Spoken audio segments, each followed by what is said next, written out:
গত বছরের ২৯ নভেম্বর শুরু হয়েছিল সিনেমাটির শুটিং। কাকতালীয়ভাবে ঠিক এক বছর পর সেই ২৯ নভেম্বরই প্রেক্ষাগৃহে মুক্তি পেয়েছে ভয়াল। এটি বিপ্লব হায়দারের প্রথম মুক্তি পাওয়া সিনেমা। এর আগে আলী নামে আরেকটি সিনেমা বানিয়েছিলেন এই তরুণ নির্মাতা। তবে ঘটনাচক্রে ভয়ালই আগে মুক্তি পাচ্ছে। যারা দেশি গল্পের বুদ্ধিদীপ্ত সিনেমা দেখতে চান তারা ভয়াল দেখতে পারেন। সিনেমাটি কেন দেখবেন, এভাবে উত্তর দিলেন নির্মাতা।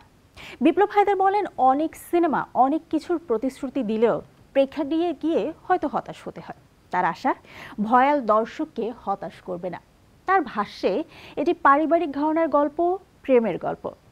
আমাদের সংস্কৃতিতে আশেপাশে যা কিছু হয় তেমনই এক গল্প এটি।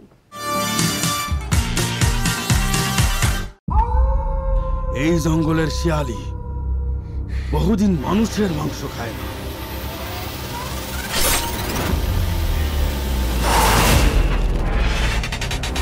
এই নির্মল ছোট্ট পাহাড়ের হৃদয়ে একটি অন্ধকার রয়েছে। নীলি কুত্তার মতো পিছের থেকে কামড় দেশকে। সিনেমার প্রধান দুই চরিত্রে অভিনয় করেছেন ছোট পর্দার চেনা দুই মুখ ইরফান সাজ্জাদ ও আয়েশা খান। দুজনেই এই সিনেমা দিয়ে ৭ বছর পর বড় পর্দায় ফিরছেন।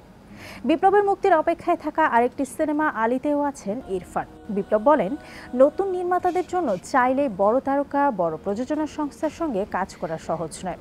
বড় তারকাদের শিডিউলও পাওয়া যায় না। আমি যেহেতু অনেকদিন টিভিতে কাজ করেছি, ইরফানের সঙ্গে বোঝাপড়াটা ভালো। তাছাড়া এই সিনেমার চরিত্রের জন্য সে উপযুক্ত।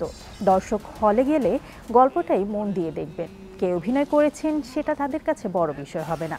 সার্টিফিকেশন বোর্ড ভয়ালকে প্রাপ্তবয়স্কদের সিনেমা হিসেবে সনদ দিয়েছে। তবে এ বিষয়ে কিছুটা দ্বিমত আছে নির্মাতার। বিপ্লব সরকার বলেন, সিনেমাটিতে কিছু পারিবারিক সহিংসতার দৃশ্য আছে। তারপরও আমি মনে করি এটা সব দর্শকের উপযুক্ত সিনেমা।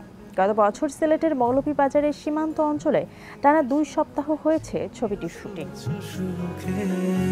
রাত্রির গভীরে লুকিয়ে থাকে এক বিভৎস সত্য, কিন্তু সেই রাতের বিভৎসতা কি সত্যি চিরকাল গোপন থাকবে? জঙ্গলের গহীনের রহস্য কি কখনো প্রকাশ পাবে? কিন্তু সত্যিকারের ভয়াবহতা মুখোশের মধ্যেই লুকিয়ে থাকে।